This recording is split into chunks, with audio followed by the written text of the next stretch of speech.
Gerą dieną visiems.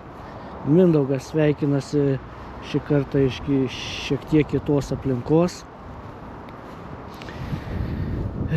Po eilinio valgio išėjau truputėlį prasieiti, kad cukrus labai stipriai nesukiltų ir taip toliau. Kaip ir minėjau, po kiekvieno valgio naudoju vieną iš strategijų lėtai prasieiti, pasivaikščioti apie 15 minučių. Tai tuo pačiu metu nusprendžiau padaryti video, kaip žadėjęs, ir aptarti praeitų buvusių cukraus kiekio matuoklių apžvalgą ir pateikti šiokius tokius rezultatus jums. Turiu atsispausdinęs lapus, nes skaičių daug, kad viską atsiminti sunku, tai bandysiu karts nuo karto užmesti akį, kad kuo tiksliau jums pateikčiau informaciją.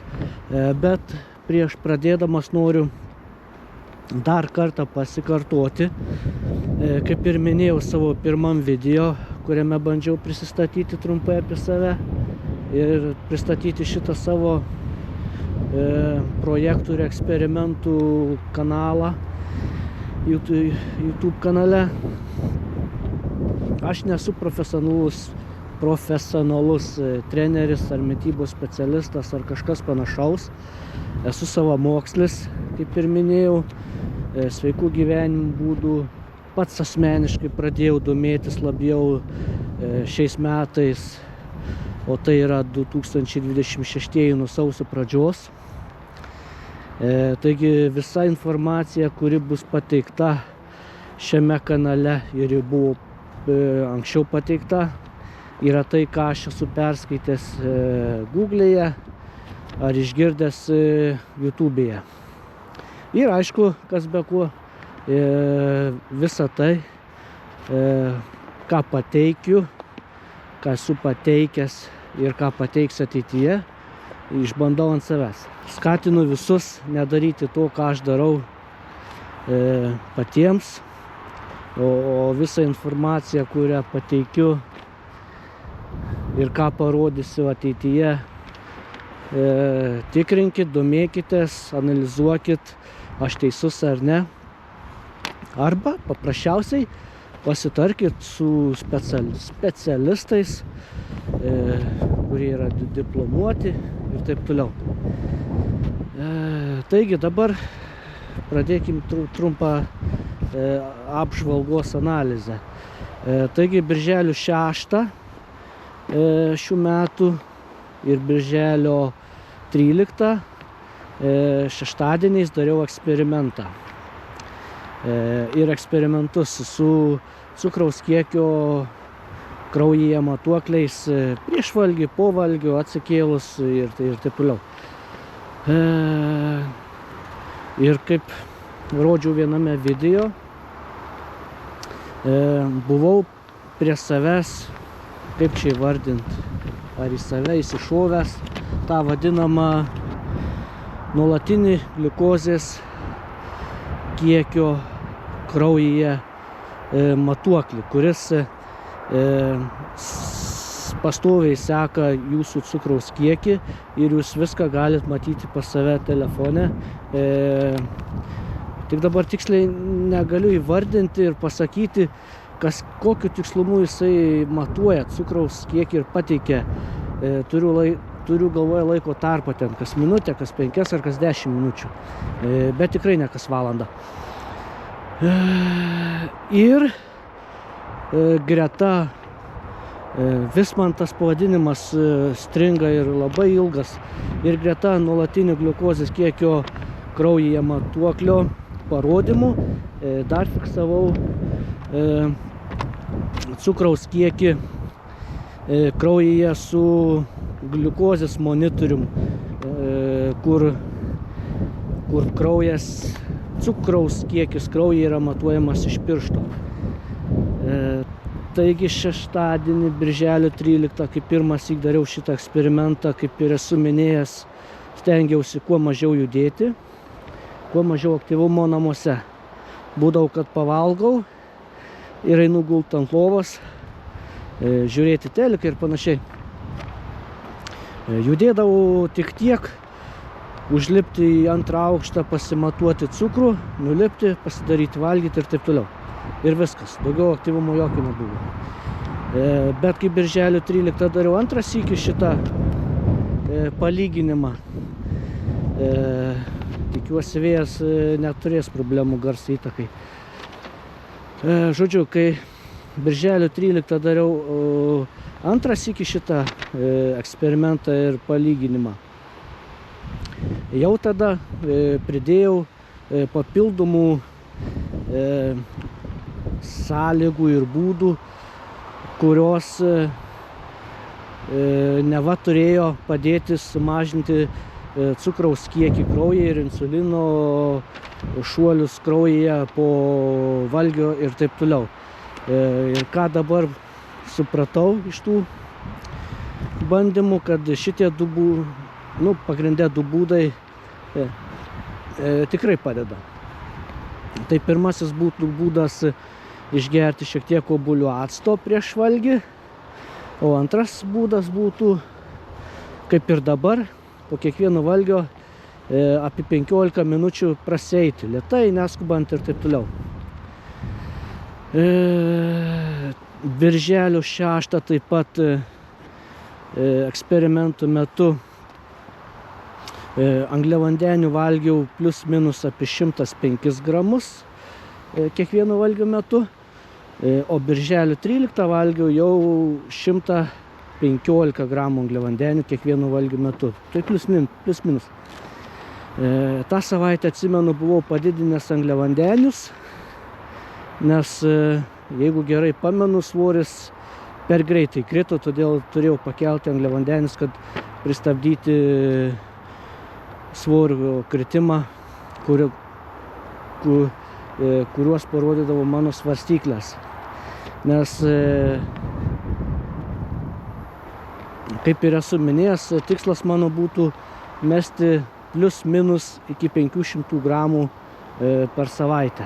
Taigi, kas matosi iš lentelių, kurias analizavau vakar pasidaręs ir šiek tiek eidamas iki šito parko, kas matosi iš lentelių, tai gliukozės monitorius birželio 13 parodydavo didesnį skaičių negu birželio 6, bet birželio 13 aš naudodavau daugiau angliavandenių. Tai natūralu, kad turėtų ir cukraus kiekis būtų didesnis, nes birželio 6 naudojau mažiau angliavandenių. Padidėjęs angliavandenių skaičius turėjo įtaką šitiems parodymams, tai nieko keisto dėl šito. Bet palyginus birželio 13 ir 6, tai manyčiau, kad rezultatai apytiksliai vienodi. Cukrus po kiekvieno valgio metu būdavo didelis, nors didžiausias buvo 8,3 birželio 13. Nežinau, jums spręst, ar čia daug ar ne, nes žinant, kiek angliavandenių valgiau tuo metu.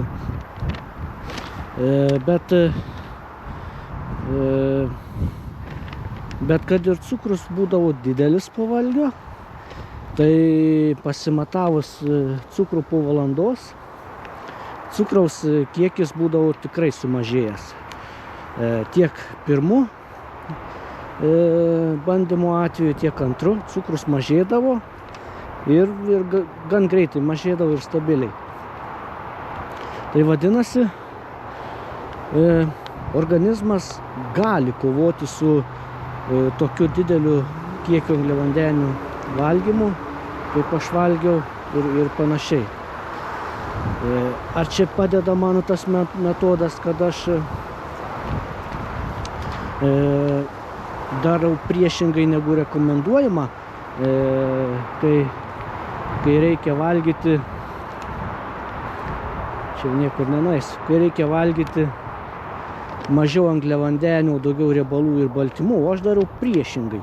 Valgau daugiau angliavandenių, bet mažiau riebalų. Tai gal šitas ir šiek tiek padeda nepakilti cukraus kiekiui ir stabiliai jį sumažinti po kiekvieno laiko, po kiekvieno valgio, prabėgant šiek tiek laiko. Kaip galite matyti iš lentelių, nuolatinio gliukozės stebėjimo sistemos parodymai labai stipriai skiriasi ir labai stipriai skiriasi į mažesnę pusę. Aš neperšu savo nuomonės visiems, bet skaičiai, parodymai akivaizdžiai parodė, kad nuolatinė gliukozės stebėjimų sistema rodo daug mažiau, ne daug, bet kelis ten skaičiai skiriasi, bet tikrai rodo į mažesnę pusę cukraus kiekį kraujyje. Kokią tai įtaką turi žmonėms, kurie serga diabetu ir kurie turi naudoti vaistus, aš negaliu pasakyti, nes aš nesu diabetikas. Taigi, lentelę pridėsiu, matysit viską, kas gavosi iš šitų mano eksperimentų. Na ir tikiuosi, jog visas šitas mano darbas ir mano triūsas, liaudiškai tariant, įdėtas šitos 2 šeštadienius, kažkam pasitarnaus ir bus naudingas. Gal ras kažką naujo, sužinos kažką naujo ir taip toliau. Tai būtų tiek. Pas mus šiandien karšta, nors ir vėjas biškį švilpia, bet tikrai karšta. Kiek konkrečiai temperatūros nežinau, bet man per karšta. Tai baigiu video ir einu namo. Bandysiu sumontuoti dar šiandieną įkelt, nes, kaip ir minėjau, labai atsilieku su video, nes antrą bandymą dariau birželio 13, šiandien jau birželio 25. Bet per darbus nieko nebespėjau, laiko nieko nebelieka. Bet kiek galiu, kaip galiu, stengiuosi kuo greičiau padaryti video, nes dar yra nesumontuota daug video. Tai nežinau, kada matysit šitą video, dieną, naktį, vakare, ryte. Ačiū už jūsų skirtą man laiką. Tikiuosi, kaip ir minėjau, reikia išmokti kalbėti, blemba. Kaip ir minėjau, tikiuosi rasite kažką naujo, kažkokios naujos informacijos, kuri gal jums padės, tikiuosi nepakenks. Bet kaip ir minėjau, viską, ką išgirsite iš manęs, tikrinkit, domėkitės, nepriimkit už gryną pinigą, o geriausiu atveju pasikonsultuokit su kuo nors. Nes aš tik savamokslis, kuriam skauda, kabučių sistemoje, aišku, turiu galvoje apie savo dabartinę fizinę būklę, tiek vidinę, tiek išorinę. Man skauda, aš noriu pasikeisti, noriu jaustis gerai. Kiekvieną sykį po valgio ir panašiai, jau nemiegoti ant sofos nuo energijos trūkumo ir smegenų rūko ir taip toliau. Ir kas be ko, noriu gražiau atrodyti. Kaip ir atrodydavau anksčiau, prieš kaip išstambėjau ir išstorėjau. Tai o dabar žingsniuojam namo. Visiems likusios dienos, visiems likusios geros dienos, geros sveikatos, daug energijos ir važiuojam toliau. Tai iki sekančio.